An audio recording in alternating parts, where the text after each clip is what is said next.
યુનિવર્સિટીના ઇન્ફોર્મેશન ટેકનોલોજીના ડીન ધવલ કથિરિયા વિરુદ્ધ આણંદ ટાઉન પોલીસ મથકમાં છેતરપિંડીનો ગુનો નોંધાયો છે. આઈટી ડીન ધવલ કથિરિયા સામે 13 લાખ રૂપિયાના કૌભાંડનો આક્ષેપ કરાયો છે. આરોપ મુજબ ધવલ કથિરિયાએ આઈટી કચેરીના કોમ્પ્યુટર લેબમાં 108 કોમ્પ્યુટર માટે સીએએમસી એટલે કે કોમ્પ્રિહેન્સિવ એન્યુઅલ મેન્ટેનન્સ કોન્ટ્રાક્ટની કામગીરી માટે અંદાજે 13 લાખ રૂપિયાની સૈદ્ધાંતિક મંજૂરી મેળવી હતી, જેના માટે કુલપતિએ as per the rule approve એવી સ્પષ્ટ નોંધ સાથે નિયમોને આધીન મંજૂરી આપી હતી. જોકે મંજૂરી મળ્યા પછી ધવલ કથિરિયાએ અન્ય અધિકારીઓની જાણ બહાર મૂળ નોંધમાં છેડછાડ કરી દીધી હતી.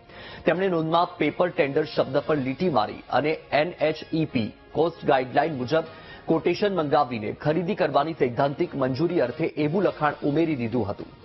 ધવલ કથિરિયા પેપર ટેન્ડર મંગાવવાને બદલે પોતાની પસંદગીની એજન્સીઓના ભાવપત્રક મંગાવ્યા અને ડેસ્કટોપ ક્રિએટર્સ આણંદને 15 જુલાઈ 2023ના રોજ વર્ક ઓર્ડર આપ્યો હતો. આ વર્ક ઓર્ડરમાં કામગીરી કે ચૂકવણી માટેની કોઈ શરતો રાખવામાં આવી નહોતી. છતાં વર્ક ઓર્ડર આપ્યાના માત્ર એક અઠવાડિયામાં જ 7 ઓગસ્ટ 2023ના રોજ ધવલ કથિરિયાએ કંપનીને પૂરેપૂરી રકમનું ચૂકવણું કરી દીધું હતું.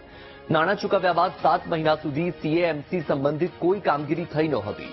ધવલ કથિરિયાએ એક પણ વખત કોમ્પ્યુટર લેબની મુલાકાત લીધી નહોતી. તેમની બદલી થયા બાદ નવા નિમાયેલા અધિકારીએ રેકોર્ડની ચકાસણી કરતા કૌભાંડ ખુલ્યું.